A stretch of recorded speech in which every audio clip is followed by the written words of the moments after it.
तर जय श्रीराम मंडळी. आज आपण एक वेगळ्या मुद्द्यावर बोलणार आहोत. मी प्रवीण पवार. आज मी तेलंगणा या स्टेटमध्ये आलेलो आहे. तेलंगणा स्टेटमध्ये येऊन मला खूप काही गोष्टी इथे जाणवल्यात. ते मी तुम्हाला तुमचे शेअर करतो आहे. ते थोडं वेळ तुम्ही लक्ष द्या. आपल्या महाराष्ट्र आणि तेलंगणा स्टेटमध्ये बऱ्याच काही गोष्टी माझ्या निदर्शनात खूप म्हणजे वेगळ्या प्रकारे आलेल्या आहेत. इथं विकास कसा झालेला आहे ते तुम्हाला मी थोडक्यात दाखवतो आहे. आपल्या इथे पण महाराष्ट्रामध्ये विकास जसा शेतकऱ्याचा व्हायला पाहिजे होता त्या प्रकारचा विकास इतक्या आपल्या तेलंगणा स्टेटच्या एवढ्या लोकांचा इकडे विकास झालेला आहे ते आपण पाहू शकता. थोडक्यामध्ये या शेतामध्ये आता सध्या पूर्ण तुम्ही पाहत असाल आजूबाजूला तर पूर्ण प्रकारे हिरवं दिसत असेल तुम्हाला. आणि इथले लोक कोणत्याच समजा उन्हाळ्यामध्ये कोणत्याच कामाला जात नाहीत किंवा स्थलांतरित इथले लोक होत नाहीत किंवा उसाला वगैरे जात नाहीत, कोणत्या कामाला जात नाहीत.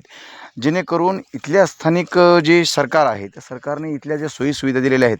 आता आपण पाहत असाल तिकडे तिकडे बघा, तिकडे खंबे दिसत असतील तुम्हाला लाईटीचे. हे प्रत्येक शेतामध्ये खंबे आणि तिथं आपले जे स्टॅटर असतात ते जागच्या जागी बसवलेले आहेत बघा. आणि त्याच्यामुळे काय होतं, इकडच्या लोकांच्या पाण्याची जी पातळी आहे तेलंगणा स्टेटची, तर ही पाण्याची पातळी वर आहे, महाराष्ट्रापेक्षा वरच्या लेवलला आहे. तर ती पाण्याची पातळी वर आहे हे आपल्याला तर माहीतच आहे. पण काही गोष्टी अशा आहेत की सरकारने इथे मुभा काय दिलेली आहे. इथं लाईट जी आहे, लाईट प्रत्येक शेतामध्ये आहे, हे तर तुम्हाला दिसतच असेल.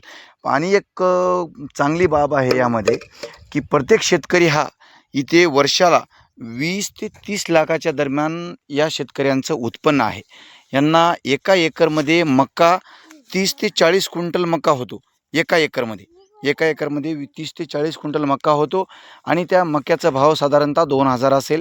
तो 70-80 एकरमध्ये लोकांनी इकडे मका लावलेला आहे. ते कशा प्रकारे लावले आपण बघू शकता. आता ह्यामध्ये बऱ्याच म्हणजे आपल्या महाराष्ट्रापासून जो शेती करतो तो खूप वेगळ्या प्रकारे शेती करतो आणि इकडची शेती खूप वेगळ्या प्रकारे आहे. आणि इकडची शेती आता माती जी आहे ती लाल माती आहे, काही ठिकाणी काळी माती आहे. पण खूप याच्यामध्ये डिफरंट आहे समजा आपल्या मातीमध्ये इकडच्या मातीमध्ये. आणि आपल्या सरकारच्या ज्या योजना आहेत त्याच्यामध्ये एक थोड्याफार काहीतरी योजना तर सरकारने दिल्यात. त्याच्यामध्ये बऱ्याच योजना अशा आहेत की ज्या योजना देऊन पण त्या शेतकऱ्याला फायदा होत नाही. ते कशा प्रकारे मी तुम्हाला सांगतो. आता शेतकऱ्याला समजा जर स्कीम जर दिली समजा आपण विहिरीची, तर तो शेतकरी समजा जर गायरान पट्टा त्याच्याकडे जर असेल तर किंवा माळरान जमीन जर कोरडवाहू जर जमीन जर असेल तर तिथं तो पाण्याचा जो हे आहे थर, तो पाण्याचा थर जमिनीखाली खूप खोलवर असतो, म्हणून तिथे त्याला पाणी लागत नाही. मग त्या स्कीमचा त्याला फायदाच काही भेटत नाही. म्हणजे तिथे त्याला पाणीच लागत नाही. मग तिथं कोरडवाहू ठिकाणी जिथं आपण विहीर मारली कोरडवाहू ठिकाणी तर त्याला पाणी लागलं नाही, ते स्कीम त्याला देऊन काही फायदाच झाला नाही. मग शासनाने त्यामध्ये थोडा बदल करायला हवा होता की जिथं तुम्हाला शेतकरीला आपण विहीर जर दिली तर त्याच्या मनावर त्यानं शेती म्हणजे त्यानं विहीर कुठेही खणली पाहिजे, कुठेही विहीर खणली एवढी त्याला मुभा दिली पाहिजे पाहायला होती. आता त्यानंतर इकडं आता तुम्ही साईडला पाहत असेल, आता मी इथं मध्ये शेतामध्ये जात नाही बघा, शेतामध्ये जात नाही. एवढं यांचं सुरक्षित शेत आहे की आजूबाजूला तुम्ही आपण पाहत असाल सोलार सिस्टम बसवलेली आहे. सोलार सिस्टम इथं शेतामध्ये इतर व्यक्ती कोणीच जाऊ शकत नाही. त्या शेतमालकाशिवाय इतर व्यक्ती या शेतामध्ये कसंच जाऊ शकत नाही. डुकरं, वंचर, ढोरे, वासरे जे आहेत ते तर शेतामध्ये जाऊ शकत नाही, पण इतर माणूससुद्धा जाऊ शकत नाही. असल्या गोष्टी बऱ्याच काही आहेत जे तेलंगणा स्टेटमध्ये बघायसारखे आहेत. आपण रस्ते पाहत असाल, रस्ते पण इकडे इतके चांगले रस्ते आहेत, एकदम सोयीसुविधा एकदम भरपूर प्रकारे केलेली आहे. आपल्या इथे महाराष्ट्रामध्ये बऱ्याच सरकारने योजना केल्यात, पण त्या योजनेचा प्रॉपरली लाभ त्या शेतकऱ्याला जसा व्हायला पाहिजे होता तसा होत नाही आहे. आता इकडं सोलार पॅनल आपण बघताय, इथं आता साईडला तार मारलेली आहे म्हणजे जेणेकरून मध्ये कोणी जाऊ नये म्हणून.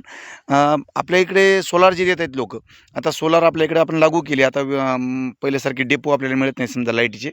आता जे इकडं सोलार पॅनल आपल्याकडे मिळते ते सोलार पॅनल आपण हेड जे असते कोरडवाहू शेत जर माळावर जर असेल तर तिथं ते हेड म्हणजे चढला जमीन जर असली तर ते पाणी चढत नाही ते हेड सोलारमुळे. ह्यामुळे तर शेतकरी बेजार आहे. पण तिथल्या शेतकऱ्याला आपण अशा प्रकारे जर लाईट जर दिली समजा, डेपो जर दिले किंवा प्रत्येकाला अशी लाईट सुविधा दिली किंवा जिथं विहीर पाडायची जिथं पाण्याचा थर आहे त्याच्या मनावर जर सोडलं तर जेणेकरून त्या शेतकऱ्याचा फायदा होईल असे मला वाटते. आणि आपण पाहत असाल इकडचे शेतकरी एवढे प्रगतशील आहेत की सांगताच सोय नाही. इथे खूप म्हणजे खूप त्यांचे म्हणजे जी इथली जी हे आहे म्हणजे शेतामधली जी कमाई आहे, उत्पन्न जो आहे तो खूप मोठ्या प्रमाणात आहे. आणि आपल्या ज्या महाराष्ट्रामधून जी लोकं समजा जी आसपासचे गावचे जे लोकं इकडे येत आहेत, ते एकदम इकडे येऊन म्हणजे खूप लवकर इकडं प्रगतशील शेतकरी होत आहेत. कारण हेच आहे की इकडे येऊन इकडं पाण्याची सुविधा आहे, इकडं लाईट 24 तास असेल. इकडं आपल्या इकडं तर लाईट तर सांगूच नका. लाईट 8 घंटे असते. त्याच्यामधून गेली तर अजून लाईनमॅनचा त्रास असतो. बऱ्याच भानगडी असतात. इकडं तसा काही त्रास जाणवत नाही. इकडे एकदम तुम्हाला सफिशियंट वाटेल, कोणाचा त्रास वगैरे आजूबाजूला काही नसेल. एकदम म्हणजे प्रगतशील शेतकरी कसा असेल तिकडं तेलंगणा स्टेटकडून आपण शिकलं पाहिजे. धन्यवाद. जय श्रीराम.